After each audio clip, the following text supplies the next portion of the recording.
Voilà, donc le LIRIS, c'est le laboratoire informatique de recherche en images et systèmes d'information. Certains d'entre vous me connaissent plus comme enseignant ou responsable d'une structure pédagogique. Je suis effectivement professeur d'informatique à l'Université Lumière Lyon 2. Je suis directeur de l'Institut de la communication, qui est une composante de formation à Lyon 2. Mais je suis là pour vous parler de mon laboratoire de recherche. Donc, ce laboratoire qui est commun à 4 établissements lyonnais, l'INSA de Lyon, l'Université Claude Bernard Lyon 1, l'Université Lumière Lyon 2 et l'École centrale de Lyon, plus le CNRS qui est une tutelle nationale.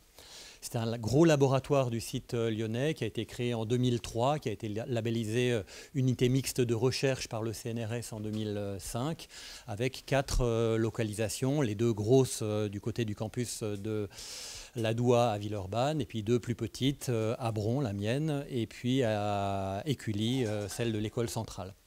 Nous sommes à peu près 330 membres, dont 130 enseignants-chercheurs et chercheurs, donc chercheurs du CNRS, chercheurs de l'INRIA, environ un flux de 150 doctorants, une vingtaine de post-doctorants et puis des personnels administratifs et techniques. Donc c'est une grosse machine publique, une grosse force de recherche publique lyonnaise.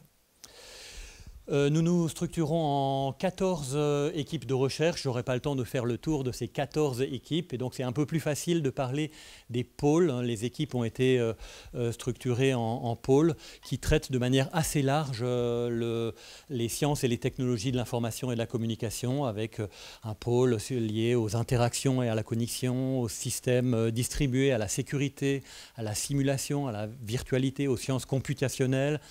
Mon pôle et mon équipe de recherche qui s'occupe plutôt d'images, de reconnaissance des formes et de vision.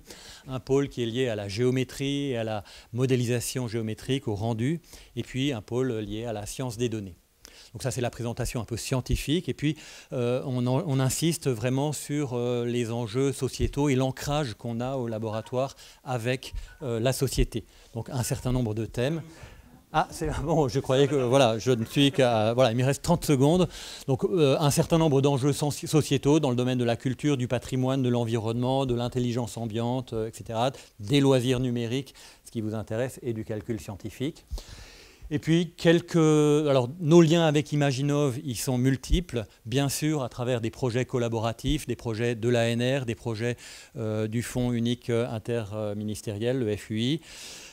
Également du côté de la formation, puisque nous sommes presque tous enseignants-chercheurs, nous sommes membres du réseau des écoles de l'image en Rhône-Alpes. Et puis nous participons à de nombreux projets collaboratifs de type ANR. J'ai mis ici quelques projets liés à du développement sur application mobile. Je cite l'application Folia qui a été développée dans le cadre d'un projet ANR qui permet de faire de la reconnaissance de végétaux à partir d'images. Une bourse CIFRE qu'on a avec la société FIV sur du convoyage de colis, ou ici de la réalité augmentée en contexte urbain. Voilà. Merci beaucoup Serge.